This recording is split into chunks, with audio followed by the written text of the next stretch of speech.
outside my fictional land, little castle in the country.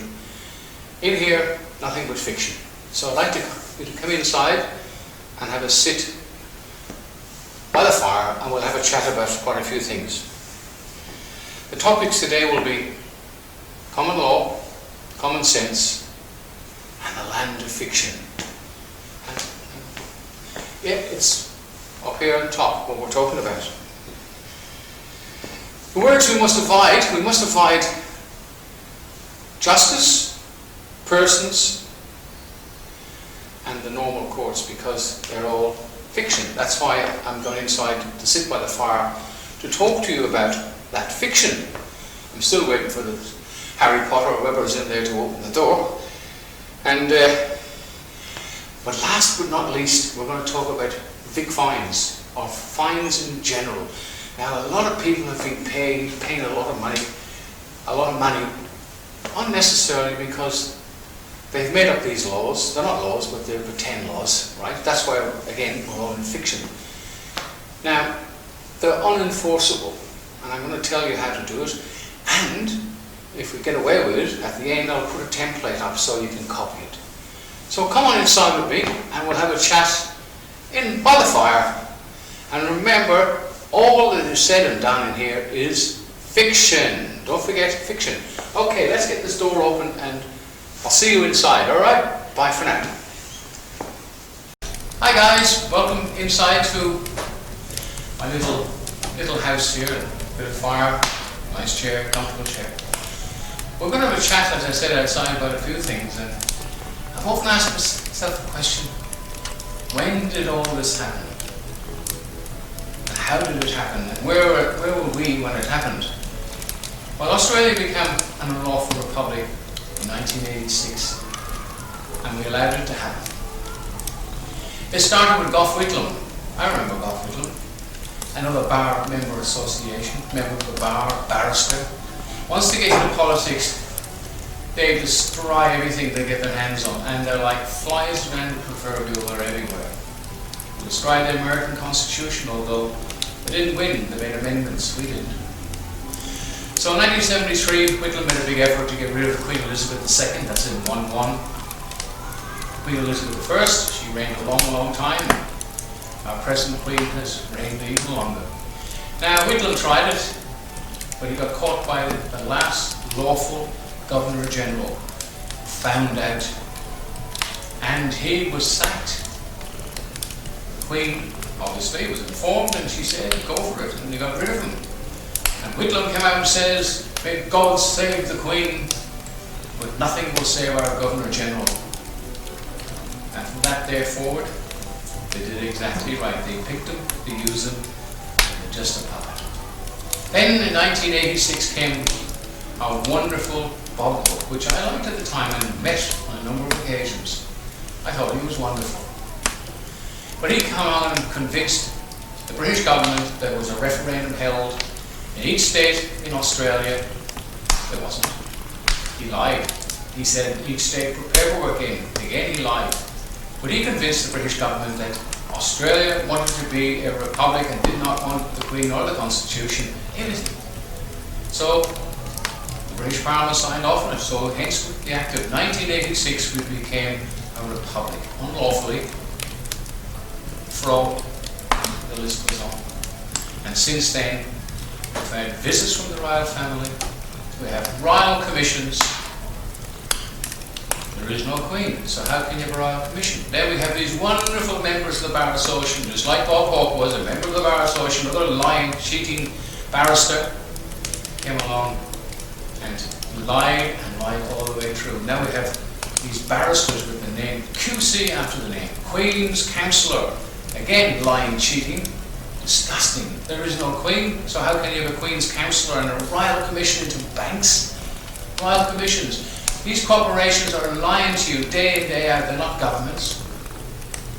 So what are we going to do about it? Well, that's another story. That's up to you and I. The question we have to ask ourselves now, what was the consequences of all this skullduggery by the Labour Party in particular? aided and abetted, obviously, by the Democrats, yes, the part of the Labour Party, by the Liberal Party. Well, the consequences are many. You remember when my kids, I've got grandkids and great-grandkids, well, the young kids used to play in the street, football, and the police wore uniforms that weren't scary, they weren't military. And if one of your kids wanted a dog, well, you could go down to the local neighbour. There was always somebody in the area that had pups to give away, and the kids got dogs. But now if one of your kids, your grandkids, they want a dog, they've got to pay a lot of money for it. And of course, what they're going to do to us next is enforce vaccination. That's the next big thing. And of course, down the track a little bit, chips, so they can pick you up, and social distancing, so the phone can identify you by facial recognition no matter where you are in the world. You've lost all your freedoms. If a kid, you want to get a dog for your kid now, you've got to pay a lot of money, and again, get it vaccinated. All those freedoms have gone. Everything has been gone. Your vehicle, the car, the thing that you need to go to work in, it used to be owned by you. You were the owner. Now you have nothing more than the registered keeper. You have no say anymore. Everything that's registered belongs to the fictional system. And when you get a bill in the post, that name is written in capital letters. It's not addressed to the man and woman of the house. They're words you're not allowed to use anymore. It's addressed to the fictional. So get yourself an idea and get out of the fiction and stop playing games with these people, because they own and abuse you. And unless you're prepared to do something about it, this will continue. How do these corporations control us? Well, number one, they're a corporation, as I said. They employ other corporations. So the courts, the justice system, I did laugh, well, it's all fiction, they're a private company. They're there to make money. I call the state, the bank, or the courts here, the New State Bank. Our police force. There is no police force, there's no police service. We have another corporation which Daniel Andrews in this state totally controls. He appoints the Chief Commissioner. In fact, there's no such thing in law as a Chief Commissioner. All policemen and women are constables, constables at law, regardless of rank. So the Chief Commissioner, which should be the Chief Constable, he's just the Chief Constable. He's getting paid more money and he makes decisions all the way down the track, but he's still a constable at law. Well, they were. At the moment, sadly, and I find it very difficult to say this, they're all impersonating officers of the Crown because they're corporations. Now, there's two sides to every story. What can they do about it? Lose their jobs, lose their pensions? The cops on the street have taken an enormous amount of abuse, and that's not nice. It's sad. But if somebody said if they did the job and arrested these criminal politicians, it would all end up overnight. And it could happen, but it's not going to happen without us. And when I say us, the people watching this now are awake. They know what's happening. The Walking Dead out there, try getting this information into their head. They will do anything to avoid you. And before compulsory masking, you could identify the idiots and the fools who are easily led. Now it's people wearing masks just to comply. It's simpler. It's easier, and I advise it just to play the game, because I can guarantee you the police on the street are sick to death of it, and they will suffer more consequences than you and I, because not only will they get into trouble with the law, well, rules are not laws, they're all fiction, they will lose their job and end up in a lot of trouble. So not much point attacking them, not much point attacking the kids in the supermarkets and stuff, because they're just playing the game as well. Some people overplay it, of course. Why do you think we have a lockdown? I wish the people who out there wearing masks before it was compulsory would have a look. There's a reason for everything. There's two sides to every story. The general elections in America to reinstate Donald Trump, there is an enormous, well, I mean, in America we have 50 states. There's half of them, about 26 of them, or 24, is divided up between Democrats and Republicans. The Democrats, Donald Trump is a spoke in their works. He has tripped them up. He has destroyed their corporations. He's destroyed everything. And if he gets back in again, he'll put an end to this and we will be free.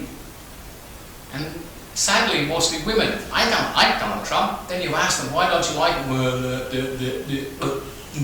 that's all you get, because they don't know nothing about it. But he's the spanner in the works. So in November, we'll lock all this virus, should all disappear. Sadly, the consequences of all this is going to leave a lot of people in dire straits, money-wise, jobs, factories, everything is closed down. And it's our fault we allowed them to do it.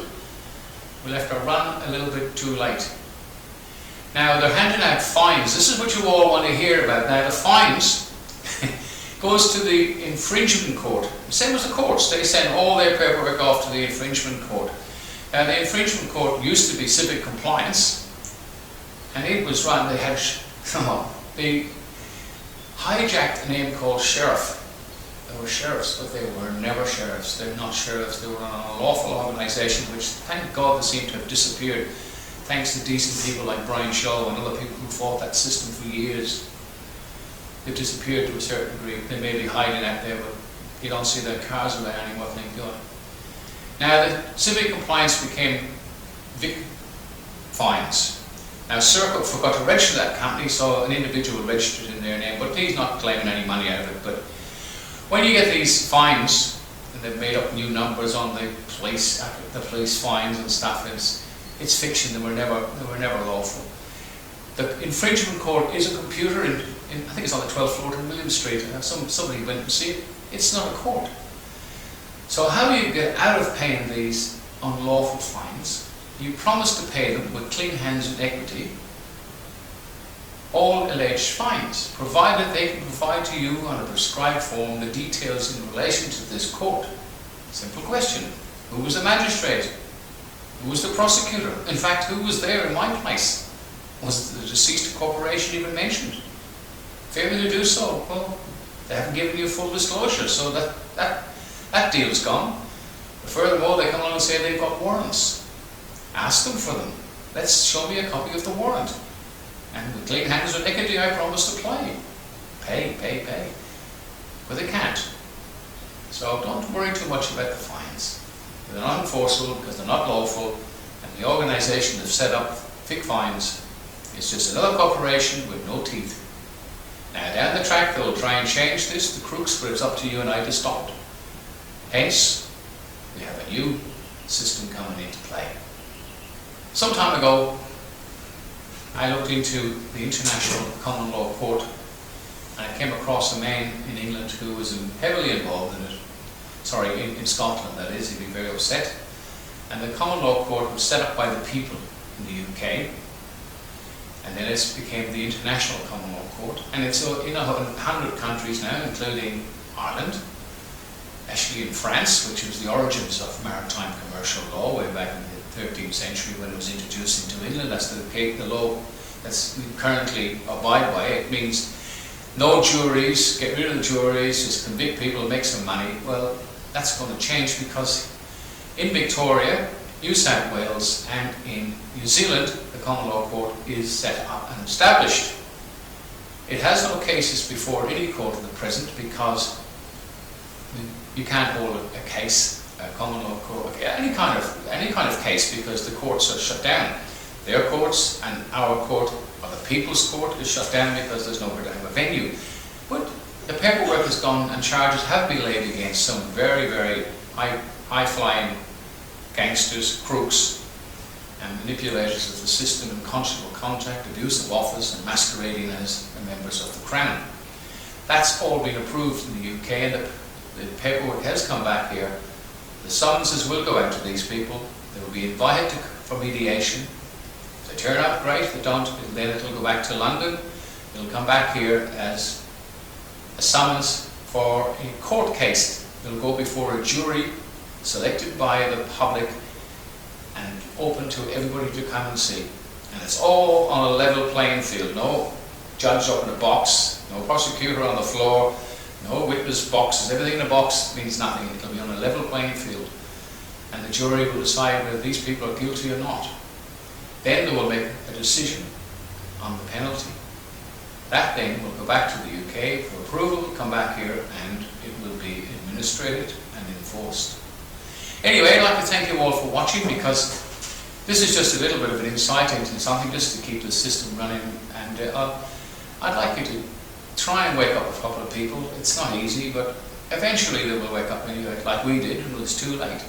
And now we look back trying to fix it.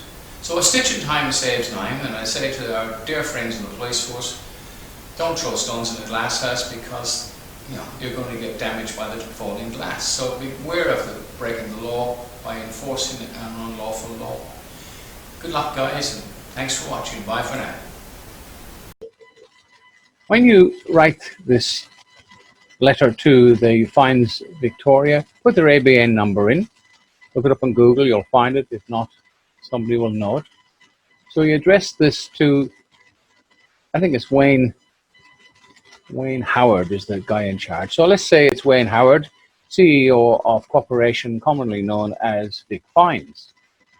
And then you state that I, John Doe, and you can put your surname in brackets and write it in capital letters if you wish. Promise to pay. This is very important because you're not breaking the law. You're going to promise. You're going to promise to pay with clean hands and equity all alleged fines in relation to the so-called infringement.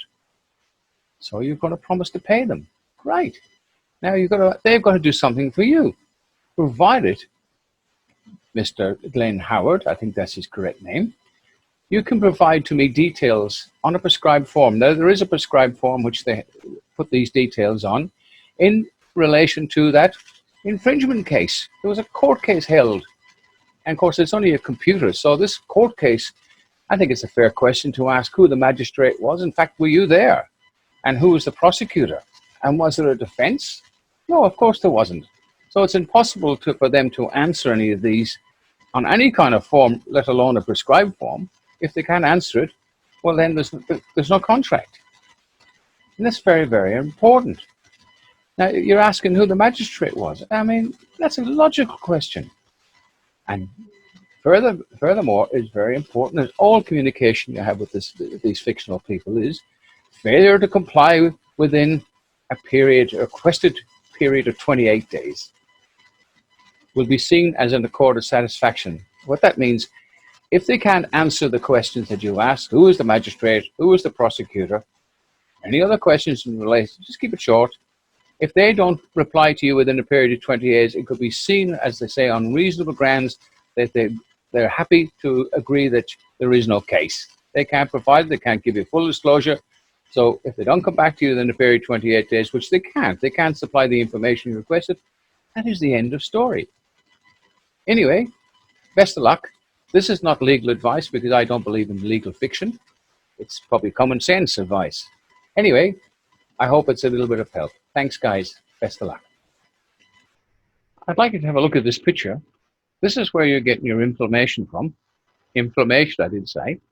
If you want to stop the common cold or the virus, remember it's fiction, stop watching the news. And it's really annoying that other states are not locked down. I was talking to my son in England, not locked down, visiting other cities. We are criminals and treated like criminals in our own homes, locked down, not allowed out after 8 o'clock at night. That's not law, that's criminal. Anyway, stop watching the TV and you'll feel a lot better. The given names, your surname, which you will see is in brackets, like John Michael Doe in brackets, so I need your surname. Your correct address, which is necessary for an ID, obviously. And then I will send this out to you by registered post, and the barcode obviously is here. It will be recorded on all your documents from then on. On the back of the ID, you will have this. I will print your name here in the correct, like John Michael. The surname is no longer there required. And this is all lawful under the Immigration Act. This can actually act as a substitute for a passport should you have lost it on the way into the airport or back into Australia. The basic information is required, as you've just seen, right?